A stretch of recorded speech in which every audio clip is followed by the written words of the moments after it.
على تعدد الحركات الاحتجاجية وشكاوي صيادي ميناء خميستي بتيبوزا ضد الوضعية الكارثية التي بات يعيشها هذا المرفأ البحري منذ سنوات، حركة صيد السردين تتوقف لأيام، وسبب البوابة البحرية للميناء تغمرها الرمال وتقلص من عمق المدخل، والنتيجة حوادث مادية وبشرية تهدد سلامة أسطول الصيد بكامله. فيها لاكي تاع الرملة طلعت، الفلوكه كي تخرج لازم الريموركي تخرج، ما فيك ماشي حل هذا يا اخي.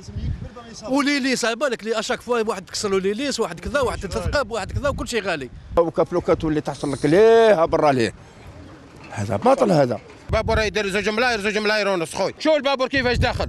ما يقدرش يدخل لافون، شوف بعينك يدخل لاريار ويخاف يكسر لي زيليس تاعو. مشروع توسعة ميناء خميستي البحري الذي شهد 9 سنوات من الدراسات التقنية لم يجسد على أرض الميدان بعد، والأسباب مجهولة، ما سبب اكتظاظ القوارب داخل المرفأ وخلف فوضى واختلالات. راهم جا الوزير جا كذا، جا وعدنا ودرنا وعدنا وداروا البلان تاعو، داروا ليتي تاعو، داروا كذا 4 مليار هنايا داروا لنا غير دراجاج، 4 مليار 4 ملاير غير دراجاج، ما كان والو.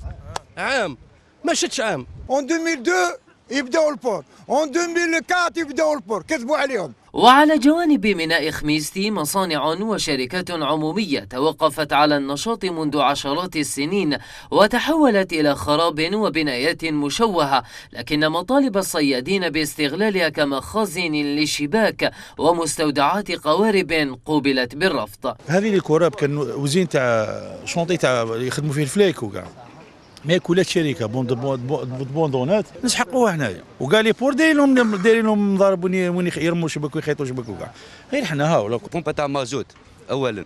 ثانيا المياه باش نقوا فلايكنا، الفوحه راهي هنا، التريسيتي باش نخدموا عندنا باش نثقبوا ولا الاخرو ما كاش. ميناء خميستي كغيره من المنشآت الصيدية المهمشة في الجزائر التي تتطلب القضاء على الاختلالات الناتجة عن غياب الشفافية في تسيير هذه الهياكل وتدعيم الناشطين في هذا المجال لرفع قدرات الإنتاج وتحقيق الاكتفاء الذاتي في الثروة السمكية.